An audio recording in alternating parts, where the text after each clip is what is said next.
Alhamdulillah nahmaduhu wa nasta'inuhu wa nastaghfiruh wa na'udzu billahi min shururi anfusina wa min sayyiati a'malina. May yahdihillahu fala mudilla lahu wa man yudlil fala hadiyalah. Asyhadu an la ilaha illallah wahdahu la syarikalah wa asyhadu anna Muhammadan abduhu wa rasuluh la nabiyya ba'dah. Allahumma salli wa sallim ala nabiyyina Muhammad wa ala alihi wa sahbihi ajma'in, amma ba'd. Hadirin dan hadirat rahimakumullah, assalamualaikum warahmatullahi wabarakatuh. Alhamdulillah, kita bersyukur dapat meneruskan lagi majlis ilmu kita dengan kuliah yang kedua dari tafsir surat Yusuf, iaitu ayat 7 hingga ayat 10. Sebelum kita terjemah dan tafsirkan, marilah kita baca dulu bersama. A'udzubillahi minasyaitonirrajim. Laqad kana fi Yusuf wa ikhwatihi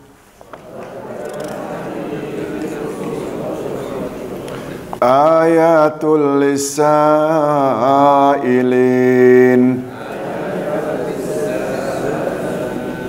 idh qalu la Yusuf wa akhuhu ahabbu ila abina minna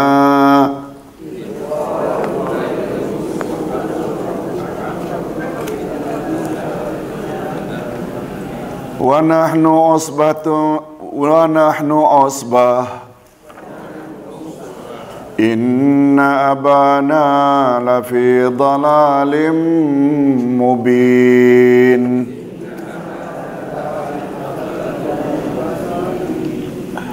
Uqtulu Yusufa aw itrahuhu arda yakhlu lakum wajhu abikum wa takunu min ba'dihi qauman salihin.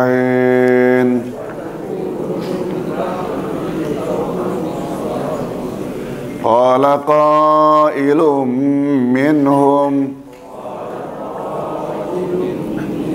la taqtulu Yusuf wa alqu fi ghayabatil jub yaltaqithu ba'du sayyarah in kuntum fa'ilin.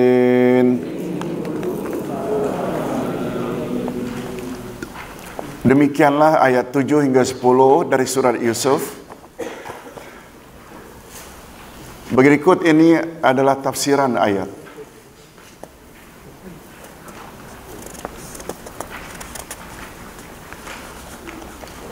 Ustaz ingin sebut sedikit. Pada minggu lalu kita dah sebut bahwa surah Yusuf ini dikatakan sebagai surah yang terbaik. Kisah-kisah yang terkandung di dalamnya banyak pengajaran. Dan dalam surah Yusuf ini adalah surah yang diturun sekaligus. Walaupun panjang, tapi diturunkan bukan bertahap-tahap macam surah lain. Dan sangat banyak pengajaran yang ada di dalamnya. Kalau pada ayat-ayat yang lalu Allah SWT menceritakan kisah Yusuf dengan menerangkan mimpinya dan takbir dengan makna tafsirannya menurut pendapat ayahnya Yakub, maka pada ayat-ayat berikutnya Allah SWT menerangkan pula betapa mendalamnya sifat iri hati dan dengki yang tertanam di dalam hati saudara-saudara Yusuf terhadap dirinya. sehingga mereka sanggup merencanakan pakatan jahat untuk membunuhnya atau sekurang-kurangnya menyingkirkan Yusuf sejauh-jauhnya daripada ayahnya.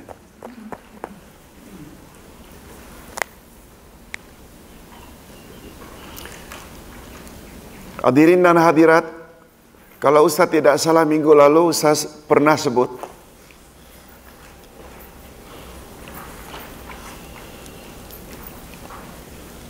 bila nikmat diterima oleh seseorang, pandangan ayah terhadap anaknya beza dengan pandangan adik-beradiknya. Masih ingat? Si ayah bila anak dapat nikmat, dia bersyukur, dia happy, gembira. Kalau boleh, nikmat yang diperolehi si anak, kalau boleh, biar melebihi dirinya. Betul tak? Dia ada PhD, kalau boleh anaknya biar dapat profesor, bukan hanya PhD. Tak pernah ayah kata, jangan lawan toke nak. Beza tak bila seseorang dapat nikmat pandangan adik-beradik? Selalu iri. Betul tak? Kalau boleh kau jangan lebih dari aku. Ini yang berlaku pada Yusuf. Ayahnya betul tak gembira dengan nikmat yang diperolehi anaknya Yusuf? Tapi adik-beradik tidak gembira. Malah ada pakatan hendak memusnahkan atau paling kurang menjauhkan Yusuf dari ayahnya.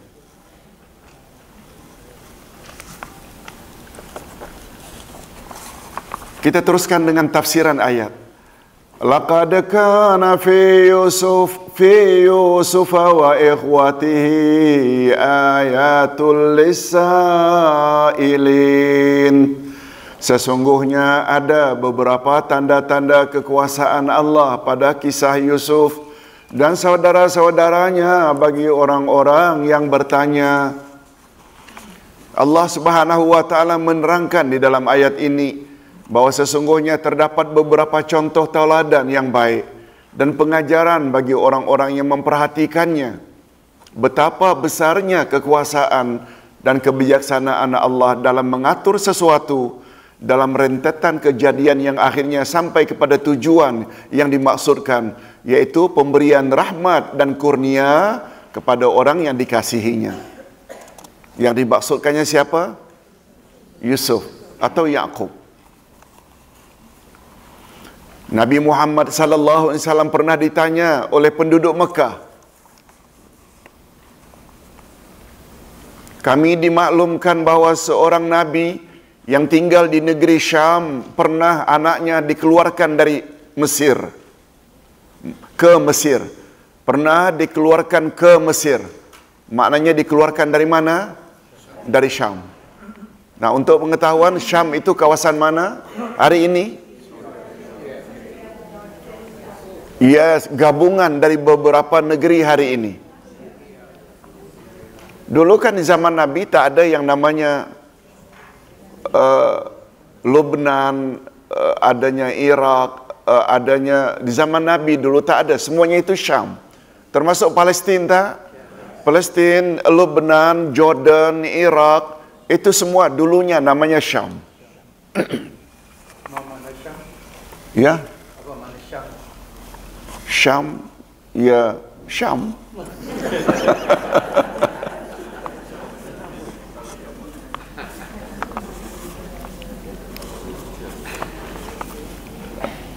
Wallahu alam, Ustaz tak tahu sebenarnya.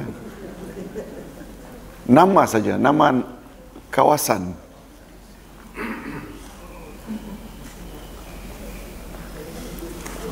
Hadirin dan hadirat rahimakumullah.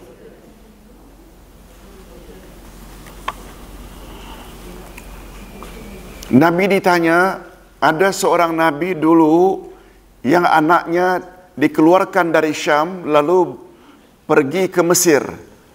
Lalu Nabi tersebut menangis karena sedih kehilangan anak kesayangannya hingga Nabi itu buta. Nah, sebagai keterangan, di Mekah ketika itu tidak terdapat ahli kitab. Sebab yang ada di Mekah siapa? Musyrikin, penyembah berhala. Tidak seorang pun mengetahui tentang kisah Nabi. Sebab musyrikin, mereka tak kenal Nabi, mereka juga tak dapat kitab. Kan itu. Lalu, mereka, penduduk Mekah, pernah ditanya oleh Yahudi Madinah. Oleh Yahudi Madinah, penduduk Mekah, penyembah berhala, pernah ditanya tentang Nabi tersebut. Lalu sempena pertanyaan itu, maka turunlah surat Yusuf secara lengkap. Maknanya ditulis sekaligus satu surah. Di dalamnya terdapat kisah sebagaimana yang terdapat di dalam Taurat. Malahan ada lagi tambahannya. Yang tak ada dalam Taurat, ada di dalam Al-Quran atau surah Yusuf. Nah, peristiwa inilah sehingga turun surat Yusuf dipanggil sebagai asbabun nuzul, sebab-sebab turunnya surah. Syekh As-Sa'di berkata, sesungguhnya di dalam kisah Nabi Yusuf alaihi salam terdapat sangat banyak pengajaran dan hujah tentang tuntutan berbuat kebaikan.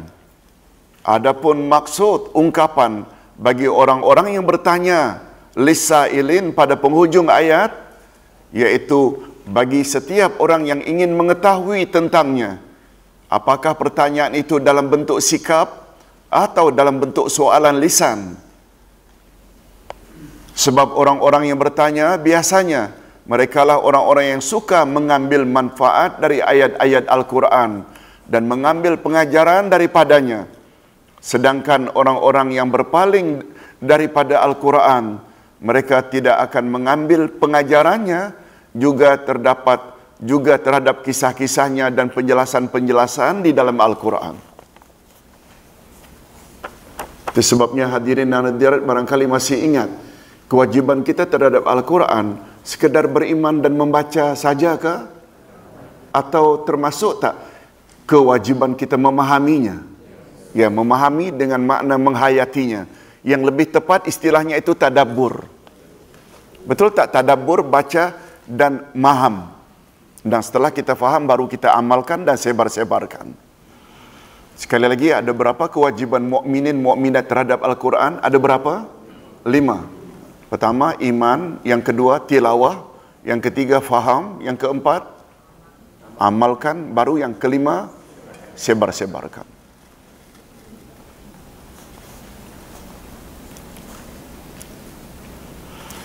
Oleh sebab itu, karena kita tidak sezaman dengan Rasul, kita tak tanya.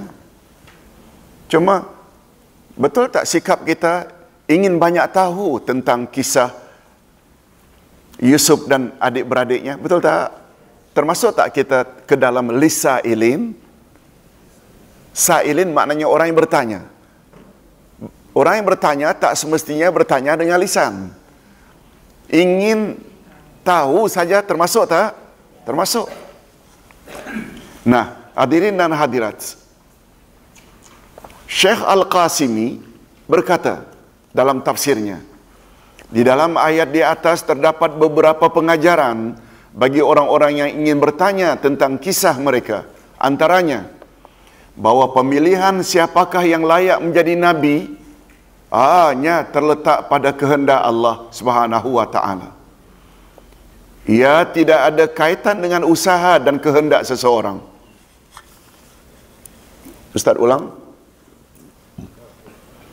Bila kita bercakap poin pertama ini, Ustaz teringat kata-kata Imam Az-Zuhri.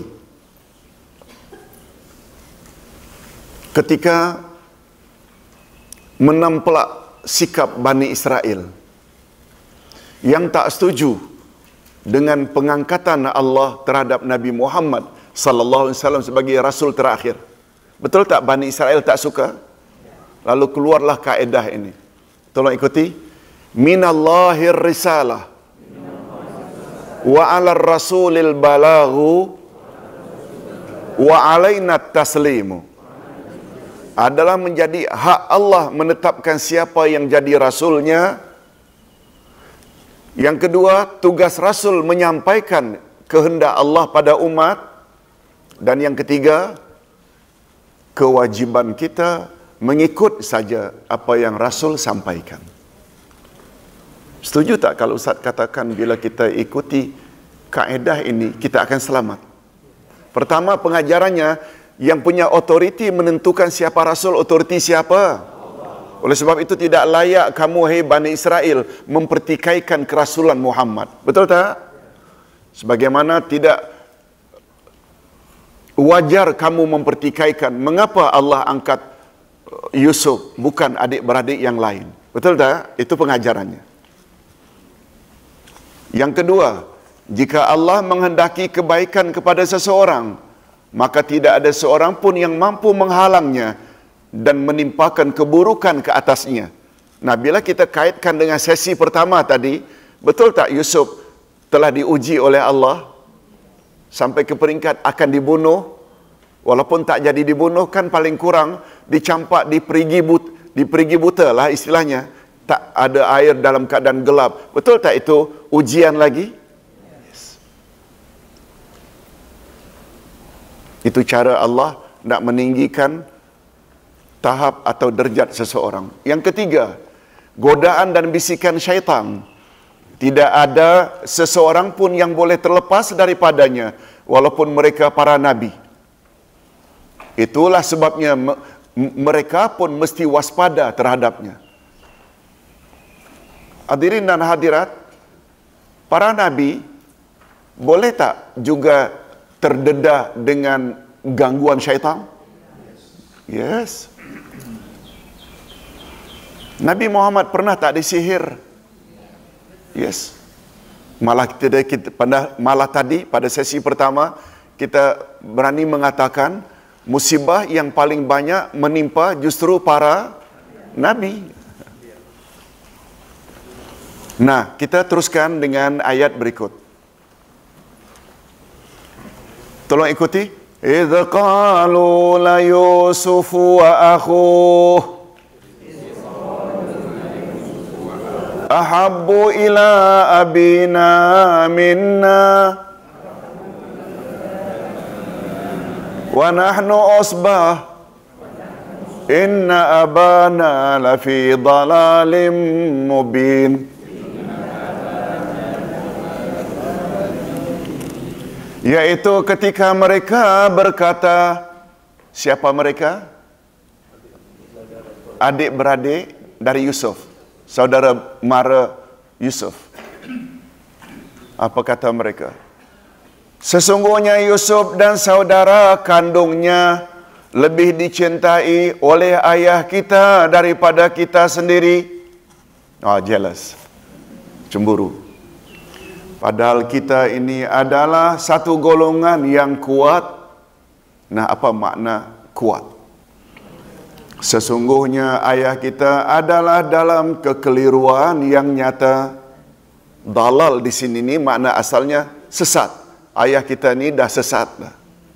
Mubin, nyata-nyata sesatnya. Cuma di sini lebih tepat dikatakan ayah kita dalam kekeliruan. Profesor Wahbah Az-Zuhaili berkata, saudara-saudara Yusuf mempertikaikan sikap ayah mereka yang lebih sayang kepada Yusuf dan adiknya Bunyamin. Rupanya Yusuf dan Bunyamin ni dua beradik kandung. Sedangkan yang lain-lain bukan adik-beradik kandung.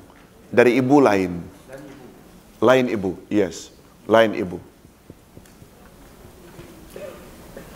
Padahal mereka adalah lebih patut disayangi menurut dakwaan mereka sebab mereka ramai dan banyak menolong ayahnya.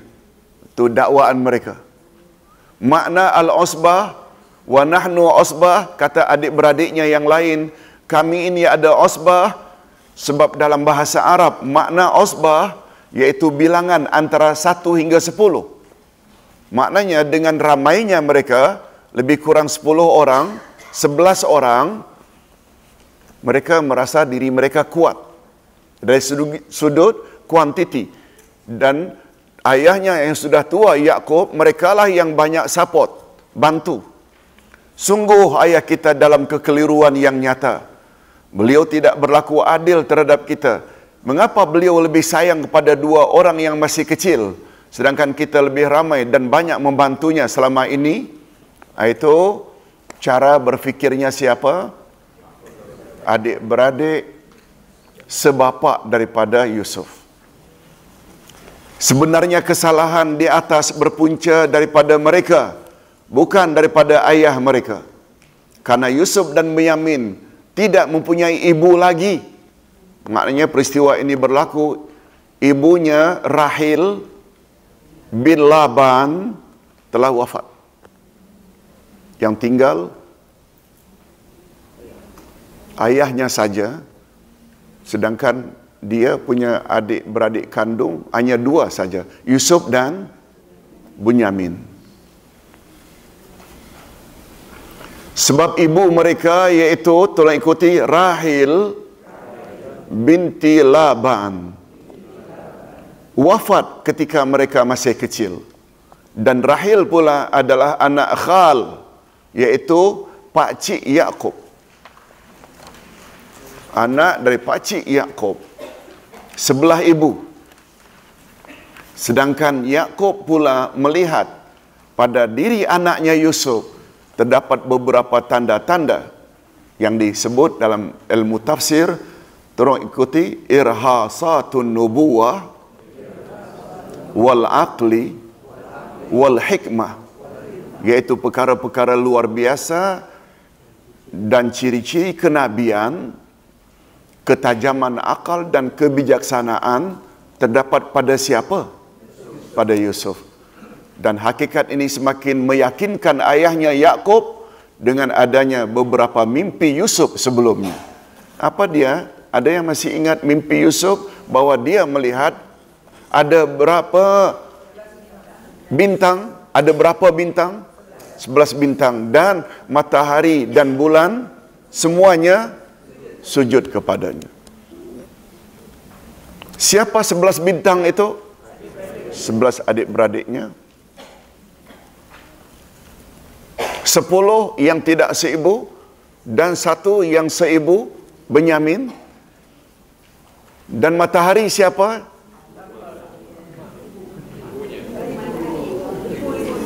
Matahari itu ibu dalam tafsiran. Dan bulan pula bapaknya Yakub.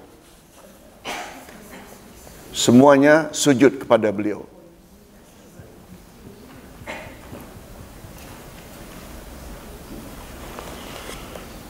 Syekh Al-Qasimi menambah, saudara-saudara Yusuf menamakan diri mereka sebagai Osbah karena keadaan atau suasana yang mereka hadapi sungguh menyusahkan hati mereka. Apa kaitannya? Kalau Osbah tadi membawa makna 1 hingga 10 bilangan, rupanya dari angle lain, Osbah itu dikatakan Osbah karena Sa'ab itu, karena Osbah juga membawa kepada makna mereka merasa susah hati. Ayahnya senantiasa sayang kepada Yusuf. Walaupun maksud Osbah bilangan antara 1 hingga 10 dari kalangan lelaki, namun ia bukan hanya menunjukkan bilangan mereka yang banyak, tetapi lebih daripada itu, mereka merasa pihak merekalah yang memiliki kekuatan dan mempunyai kemampuan untuk berbakti kepada ayah mereka dan membelanya. Tetapi mengapa ayahnya justru cenderung kepada dua adik mereka yang masih lemah? Sungguh ayah telah menyimpang dari jalan yang benar karena mengabaikan mereka, malahan lebih menumpukan kasih sayang kepada anak-anaknya yang tidak mendatangkan manfaat. Kononnya sayang Yakub pada Yusuf itu tidak membawa apa-apa manfaat. Betul tak? Secara zahir saja sudah salah tafsiran mereka. Okey. Mereka terlepas pandang bahawa sebenarnya ayah mereka telah melihat pada Yusuf ada beberapa tanda yang sangat hebat dan bakal memiliki kedudukan yang tinggi, terutama setelah diperlihatkan oleh Allah melalui mimpinya. Adapun kecenderungan Yakub terhadap Benyamin, adik Yusuf, adalah karena umurnya yang masih kecil. Betul tak kecenderungan ayah terhadap anak yang lebih kecil? Betul tak menurut fitrah adalah wajar-wajar saja? Karena dia masih kecil, yang perlu pembelaan. Yang awak semua dah tua bangka belaka. Tidak mendapat kasih sayang yang sama, apa pasal? Ini kata ulama tafsir, jangan kita sampai menilai Yakub tidak berlaku adil. Itu maksudnya. Jangan sampai menilai Yakub tidak berlaku adil. Beliau punya kasih sayang lebih kepada Yusuf dan Benyamin. Ada sebab tak? Ada sebab yang munasabah tak? Yes. Itu yang kita perlu highlightkan. Imam Ibnu Katsir berkata, ketahuilah bahawa tidak terdapat dalil yang pasti tentang kenabian saudara-saudara Yusuf. Malahan secara zahir ayat di atas justru menyatakan sebaliknya. Maknanya saudara-saudara Yusuf sebapa itu bukan nabi-nabi. Sebahagian mufassirin mendakwa bahawa saudara-saudara Yusuf telah menerima wahyu setelah peristiwa tersebut. Pandangan ini masih dipertikaikan. Sesiapa yang mendakwa demikian perlu membawa hujah atau dalil. Mereka tidak memiliki selain dalil ayat berikut yang mengatakan bahawa saudara Yusuf itu adalah nabi. Kononnya mengambil dalil ayat ini. Dan dikatakan oleh ulama tafsir yang menentang, ayat ini tak boleh dijadikan hujah karena ia terlalu umum. Tolong ikuti. Qulu amanna billah wa ma unzila ilaina wa ma unzila ila Ibrahim wa Ismail wa Ishaq wa Yaqub wal asbat. Katakanlah, hai orang-orang mukmin, kami beriman kepada Allah dan apa yang diturunkan kepada kami dan apa yang diturunkan kepada Ibrahim, Ismail, Ishaq, Yaqub dan Al-Asbat, anak cucunya. Okey, ada perkataan Al-Asbat. Betul tak dengan menyebut kami telah turunkan wahyu kepada Ibrahim, Ismail, Ishaq, Yaqub? Betul tak kita dah tak ragu lagi bahawa mereka memang nabi? Kemudian ada perkataan Al-Asbat yang maknanya anak cucu. Ayat ini tidak menyatakan secara pasti sebab makna asbat sama penggunaannya dengan qabail, iaitu jamak dari kabilah untuk bangsa Arab, atau untuk istilah syu'ub, jamak dari sya'bun yang artinya bangsa-bangsa untuk selain Arab. Tapi untuk orang-orang Bani Israel dipanggil asbab. Ayat ini hanya menyatakan bahawa Allah telah mengangkat nabi-nabi dari kalangan Al-Asbat. Al-Asbat ini maknanya suku-suku dari kalangan Bani Israel. Qabail itu Arab, syu'ub itu bangsa lain Arab. Dan khas untuk Bani Israel dipanggil apa tadi? Asbat. Tolong ulang, Al-Asbat. Disebut Al-Asbat secara umum atau global, sedangkan bilangan nabi-nabi sangat banyak, betul tak?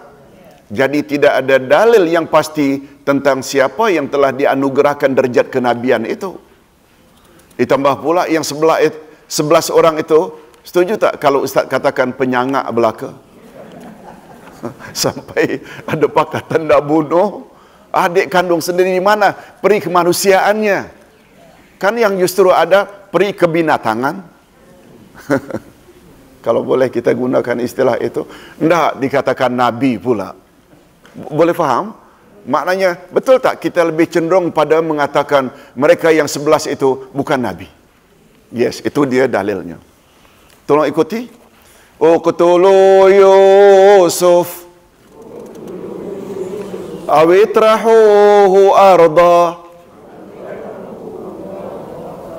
yakhlu lakum wajhu abikum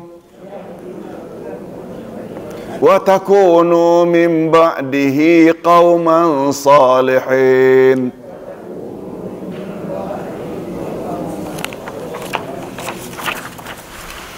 Bunuhlah Yusuf. Coba lihat. Ini yang 11 tadi kata. Selain adiknya lah yang 10 tadi kata. Bunuhlah Yusuf atau buanglah dia ke suatu daerah yang tidak dikenal supaya perhatian ayahmu tertumpah kepadamu saja, dan sesudah itu hendaklah kamu menjadi orang-orang yang baik. Hadirin dan hadirat rahimakumullah. Mereka sesama mereka mengusulkan agar Yusuf dibunuh saja atau dibuang ke tempat yang jauh sehingga tidak mungkin kembali lagi, atau binasa dan mati di tempat pembuangan itu. Kalau Yusuf sudah tiada atau pergi jauh, sudah tentu ayah kita akan kembali memperhatikan kita dan sayang kepada kita. Kemudian mereka membujuk hati mereka sendiri. Ini menghibur diri sendiri. Apa dia? Dengan mengatakan bahawa ketika itulah kita akan bertobat nasuha. Oh, setelah kita bunuh Yusuf, kita tobat betul-betul, sungguh-sungguh, dan tidak akan berbuat seperti itu lagi. Maknanya mereka tahu tak apa yang mereka buat itu adalah dosa. Kemudian kita semua akan menjadi hamba Allah yang saleh. Nah, ini dia pengajarannya. Ada tak setengah-setengah orang kita, lagi muda ni enjoy lah, nanti dah tua-tua tobat. Itu lebih kurang adik-beradik Yusuf. Itu maksudnya. Syekh Al-Maraghi berkata, bunuhlah Yusuf atau buanglah dia jauh dari pandangan ayahnya. Sesungguhnya jika kamu lakukan salah satu dari dua perkara itu, barulah ayah kamu menumpukan kasih sayangnya sepenuhnya pada kamu. Kemudian setelah itu barulah kamu memohon ampun kepada Allah dengan tobat nasuha terhadap dosa yang sudah kamu lakukan. Mereka telah memulai rencana jahat mereka itu dengan azam yang tekad untuk bertobat. Supaya dengan azam demikian, nah ini apa dia faedah azam sebelum buat dosa? Syarat tobat nasuha, betul tak azam itu setelah buat dosa? Yang ini nih azam sebelum buat dosa. Dia bukan azam yang terpuji. Ini azam mazmum. Azam mamduh, azam terpuji, ialah setelah buat dosa. Nah, apa dia faedah azam sebelum buat dosa? Ini dia yang sempat Ustaz terjemahkan dari tafsir. Bila azam itu untuk tobat sebelum berbuat dosa, azam demikian akan mempermudah bagi mereka untuk menjalankan rencana jahatnya. Betul tak? Alah, nanti kita tobat sajalah. Betul tak? Itu semua akan lebih mendorong untuk melakukan dosa. Betul tak? Dengan azam itu tidak menimbulkan rasa takut, malah berani untuk buat dosa. Itu satu. Atau memandang ringan terhadap dosa yang akan dilakukan. Alah, buat sajalah. Biar puas-puas enjoy selagi masih muda. Nanti dah tua kita tobatlah. Akhirnya dia enjoy terus. Termasuk merempit. Isap dada. Serta yang ketiganya, azam sebelum buat dosa, dia sangat berpotensi untuk melakukannya secara bersama-sama. Betul tak? Umpamanya ada 2-3 orang yang cukup committed dengan Islam ketika di Malaysia. Bila bersama-sama sedang enjoy di London ke, di Perth ke, atau di Washington ke, alah, orang bukan tengok pun apa yang kita buat. Tak payahlah tutup aurat. Akhirnya dia enjoy dengan itu.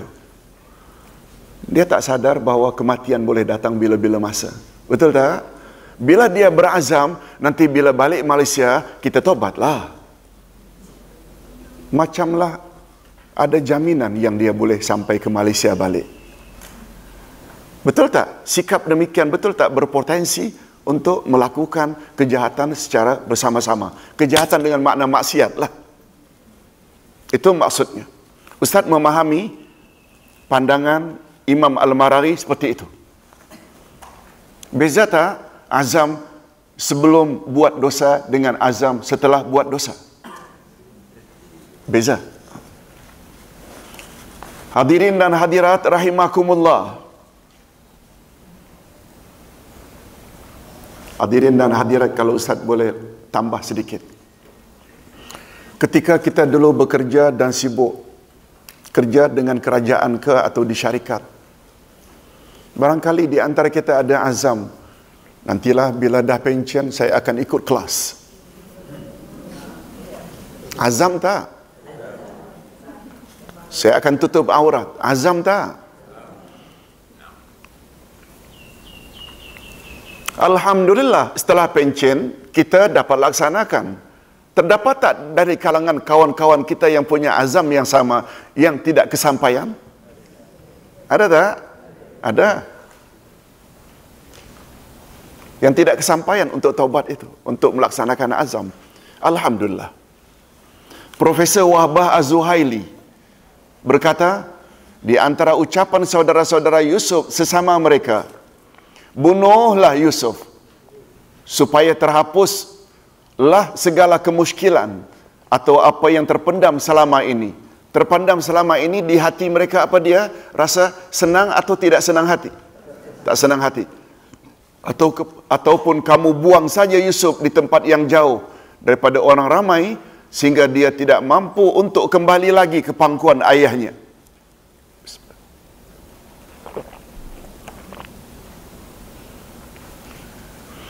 Jika kamu dapat lakukan perkara tersebut, niscaya kamu akan lega dan selesa, dan ayah kamu pun akan menumpukan perhatiannya hanya kepada kamu saja. Jika nanti jika kita mesti berazam dari sekarang, tapi kita mesti berazam dari sekarang bahawa setelah jenayah ini kita lakukan bersama, maka kita mesti segera bertobat kepada Allah Azza wa Jalla. Kita mesti memperbaiki hubungan baik dengan ayah kita, sehingga demikian Allah akan reda, sehingga dengan berbuat demikian Allah akan reda kepada kita, dan demikian juga ayah akan reda kepada kita semuanya. Semua ini yang kita sebut tadi, azam sebelum atau sesudah? Sebelum. Okey. Nah, ayat yang terakhir, tolong ikuti. Qala qailum minhum la taqtulu Yusufa wa alquhu fi ghayabatil jubb.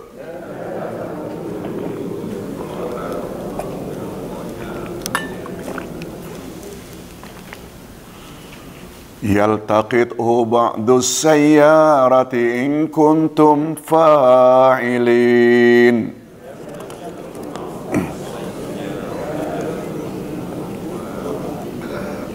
Seorang di antara mereka berkata, janganlah kamu bunuh Yusuf, tetapi masukkanlah dia ke dasar sumur supaya dia dipungut oleh beberapa orang musafir jika kamu hendak berbuat.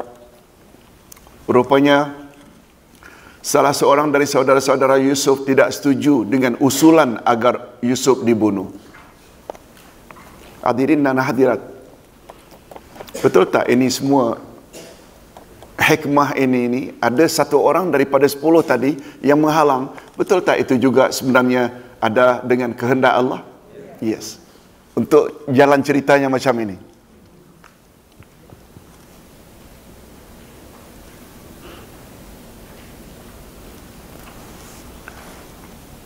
Masih mengalir dalam tubuhnya perasaan kasih sayang terhadap saudaranya itu. Lalu dia mengusulkan agar Yusuf jangan dibunuh, tapi cukup dijatuhkan saja ke dalam sumur yang sudah tidak ada airnya, dan kelak dia akan ditemui oleh musafir untuk dibawa ke negeri yang jauh.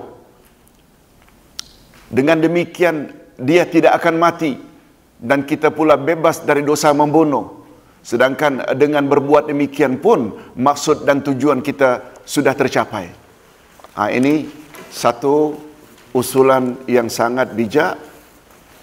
Imam Qatadah, Muhammad dan Ishaq ibnu Ishaq berkata, yang mengusulkan cadangan itu, yakni janganlah Yusuf dibunuh, adalah Rubail, yakni abang mereka yang paling sulung. Ini agak bijak sedikit. Menurut pendapat As-Suda, namanya Yahuza. Sedangkan menurut Mujahid pula namanya Syam'un As-Safa. Maksudnya, janganlah hendaknya permusuhan kamu terhadap Yusuf sampai ke peringkat membunuhnya. Hadirin dan hadirat, kaedah dalam ilmu tafsir.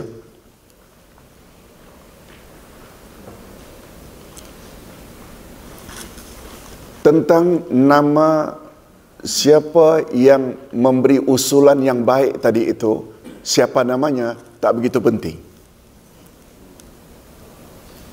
Yang penting ada tak yang mengusulkan itu. Ustaz buat contoh. Penting tak apa nama pokok yang Adam dan Hawa dilarang mendekatinya? Penting tak nama pokok itu? Ada yang mengatakan pokok inab, anggur. Ada yang mengatakan an-nakhl, pokok korma. Ada yang mengatakan pokok rumman, delima. Tak penting. Tapi ada tak pokok tersebut? Kita dapat tahu pokok tersebut tu memang wujud. Tentang apa namanya tak penting, karena Allah gunakan asyajarah. Tolong ikuti. La taqrubu, la taqraba hazihi syajarah. Janganlah kamu berdua dekati pokok ini. Kalau pokok ini kan maknanya sudah pokok tertentu. Betul tak? Apa nama pokok itu tak mustahab. Itu maksudnya. Oleh sebab itu ada yang mengatakan Syam'un, ada yang namanya Rubail, ada yang namanya ini dan itu, tak mustahab. Sebagaimana Ustaz buat contoh lain, kita percaya tak Ashabul Kahfi jumlahnya 7 orang, penting tak bagi kita mengetahui nama satu demi satu? Tak penting. Yang penting Ashabul Kahfi itu pernah wujud tak, yang ditidurkan oleh Allah 300 tahun. Itu yang mustahab. Dalam ilmu tafsir disebut begitu. 309 tahun. Okey.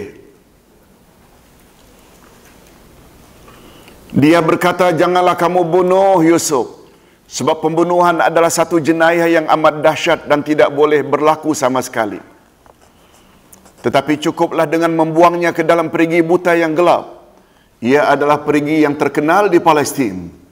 Dikatakan oleh Al-Jazairi, dia ada satu perigi yang cukup terkenal di Palestin.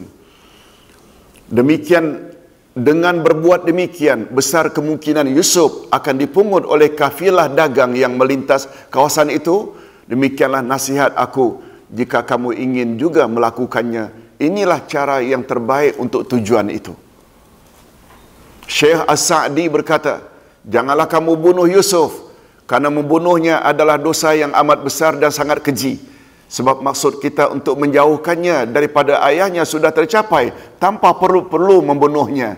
Tetapi cukuplah dengan membuangkannya ke dalam perigi buta yang gelap, dengan harapan semoga dia dijumpai oleh orang-orang yang mengadakan perjalanan jauh mungkin dia akan diduga atau disangka oleh seseorang, ia boleh diduga adalah seorang hamba abdi yang lari dari tuannya. Ada kemungkinan tak?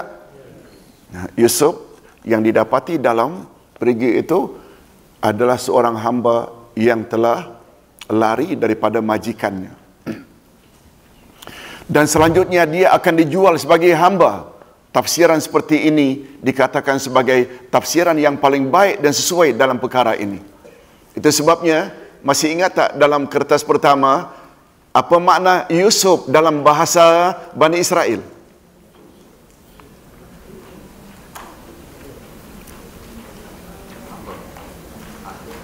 Asif maknanya hamba. Asaf maknanya sedih. Ada tak pada diri Yusuf itu hamba dan sedih? Ada. Dia dijual sebagai hamba di Mesir dan Yusuf dibuang oleh adik-beradik sendiri ke dalam. Sedih tak beliau?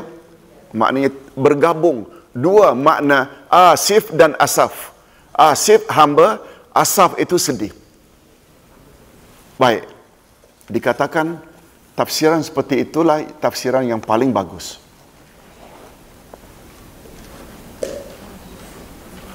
Profesor Wahbah Az-Zuhaili berkata, beberapa pengajaran yang dapat diambil dari ayat-ayat di atas, antaranya di dalam kisah antara Yusuf dan saudara-saudaranya menunjukkan tentang kebenaran para rasul. Juga terdapat beberapa pengajaran, antaranya akibat buruk yang dialami oleh orang yang dengki, kelebihan sifat sabar, kebenaran takbir mimpi jika ia datang dari Nabi atau orang yang alim lagi saleh. Ustaz, ulang sekali lagi. Pengajaran yang dapat diambil akibat buruk yang dialami oleh orang yang dengki. Boleh tak kita sebut di sini akibat yang dialami oleh adik-beradik Yusuf? Betul tak? Akhirnya mendapat murka daripada Allah.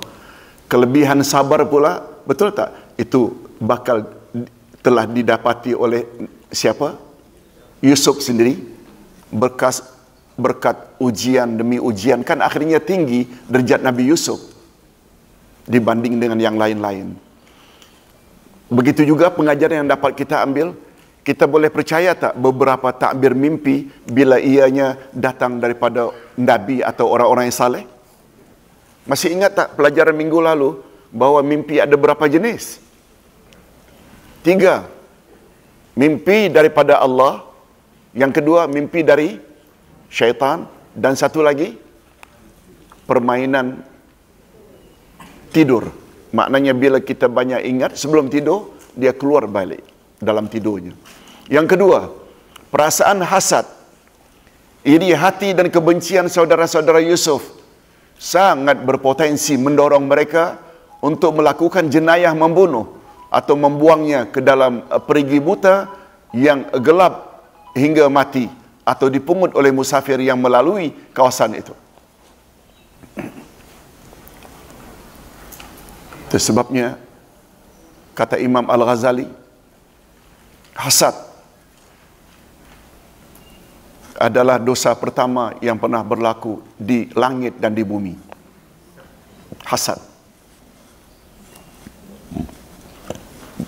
Boleh sebut hasad dosa pertama di langit itu dosa siapa? Iblis. Karena dengki dengan Adam. Betul tak dia telah jauh umurnya lebih tua berbanding Adam? Mengapa mesti sujud pada Adam? Dan hasad juga dosa pertama yang muncul di bumi, yaitu hasad siapa? Qabil terhadap Habil. Itu sebabnya mengapa dalam surat Al-Falaq setelah menyebut kejahatan kegelapan malam, satu.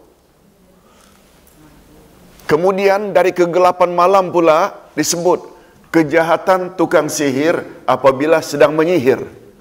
Maknanya dalam malam itu walaupun relatif lebih banyak kejahatan berlaku berbanding siang, kan mula-mula minta dilindungi daripada kejahatan makhluk. Min syarri ma khalaq, kejahatan makhluk.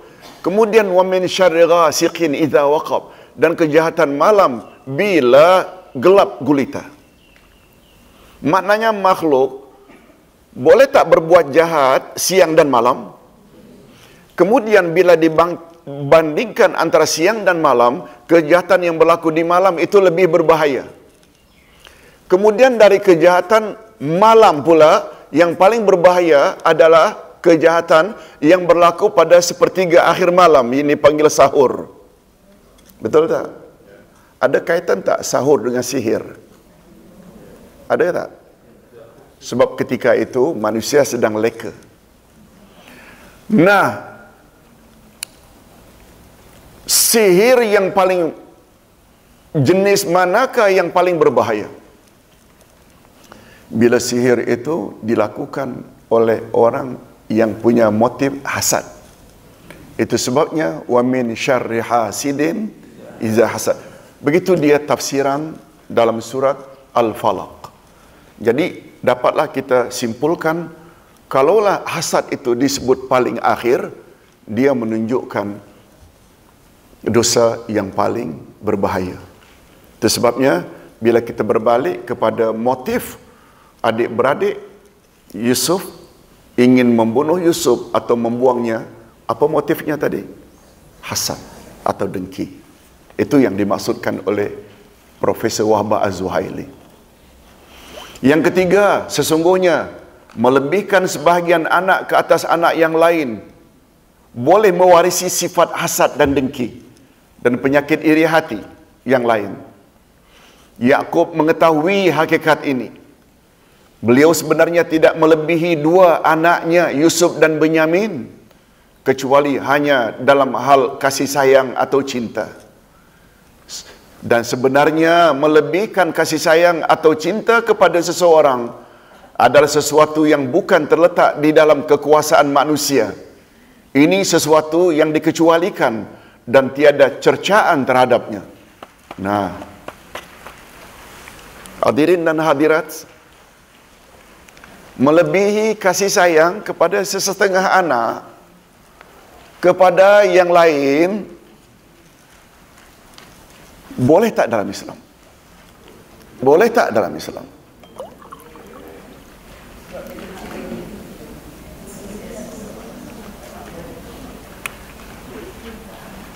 Melebihkan kasih sayang kepada sebahagian anak berbanding anak yang lain, pertanyaan Ustaz, berdosa tak? Berdosa tidak? Jawabnya tidak. Itu yang betul. Jawabnya atau sebabnya mengapa? Kasih sayang bukan urusan manusia. Yang memberi atau menimbulkan rasa kasih sayang itu milik siapa? Di tangan Allah. Yang dilarang orang yang berpoligami, tidak adil dalam pembahagian giliran, tidak adil dalam pembahagian saraan hidup. Tetapi apabila si suami yang punya 2-3 isteri lebih sayang kepada yang tua, lebih sayang pada yang tengah, lebih sayang kepada yang muda. Minta maaf agak teragak-agak sebab tak punya pengalaman. Untung isteri tak ikut hari ini. Kecenderungan sayang suami kepada yang pertama ke, kedua ke, yang terakhir ke, ada kaitan tak dengan layanan masing-masing isteri? Yang satu suka menyumpah-nyumpah saja. Yang satu lagi belayan kasihnya. Yang ketiga, dia punya bantu, support, berbeza-beza. Tentu munculnya rasa kasih sayang berbeza tak? Itu maksudnya dia bukan terletak di tangan orang itu. Itu adalah di tangan Allah. Itu sebabnya, tapi itu masalah hati ya. Betul tak hati manusia di tangan Allah? Betul tak fitrahnya manusia dia akan baik kepada orang yang baik padanya. Itu maksudnya. Oleh sebab itu, ada alasan tak Nabi Yaqub sayang kepada anaknya Yusuf? Ada alasan tak? Ada sebab tak? Dan sebab itu bukan dibuat-buat. Sudahlah, motif pertama karena mereka berbanding yang lain-lain adalah lebih kecil. Yang kedua pula, Yusuf pula yang mimpi tentang 10 atau 11 serta bulan dan bintang sujud padanya ditafsirkan oleh ayahnya, dan ayahnya punya tafsiran betul tak? Sebab ayahnya Nabi.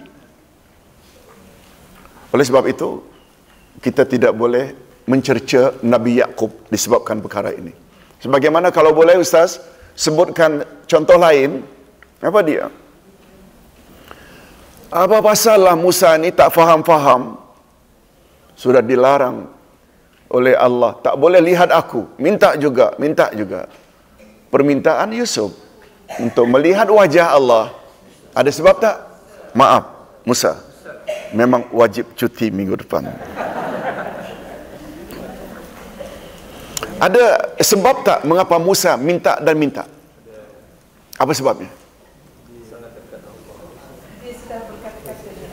Dia dengar suara Allah. Betapa merdunya suara Allah. Sehingga hilang pertimbangan. Ingin minta lihat wajahnya. Alah, bapak-bapak dan ibu-ibu bukan tak ada pengalaman. Waktu dulu ketika pacaran. Dengar suara pacarnya, tunangnya dari London. Macam mana perasaan ingin lihat dan jumpa. Kan berkobar-kobar. Itu fitrah. Maksud Ustaz, Musa tidak boleh dipersalahkan kalau dia minta tak jumpa Tuhan. Karena dia dengar suara Tuhan. Macam mana kita tak dapat bayangkan. Tapi tentu saja sangat merdu. Betul tak? Sehingga tercetus keinginan ingin lihat. Itu semua secara fitrah. Okey, kita sampai ke bahagian yang terakhir. 2 poin lagi. Yang keempat, tobat nasuha setelah melakukan pembunuhan adalah diterima oleh Allah Azza wa Jalla. Sesudah atau sebelum? Tobat nasuha sesudah atau sebelum? Sesudah. Ini menunjukkan bahawa tobat pembunuh adalah boleh diterima sebab Allah Subhanahu Wa Taala tidak mengingkari ucapan tersebut daripada mereka. Ini sebagai pandangan Imam Al-Qurtubi.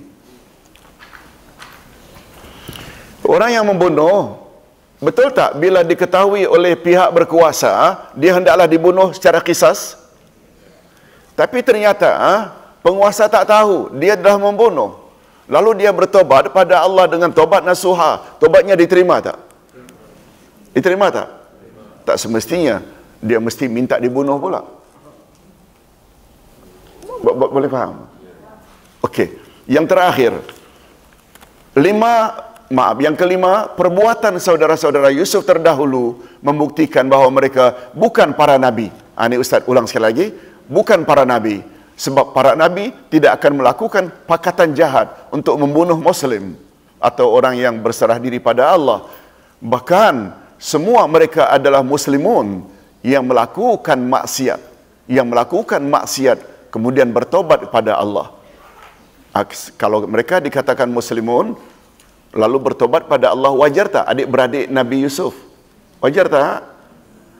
Tapi dikatakan mereka adalah nabi, itu tak boleh.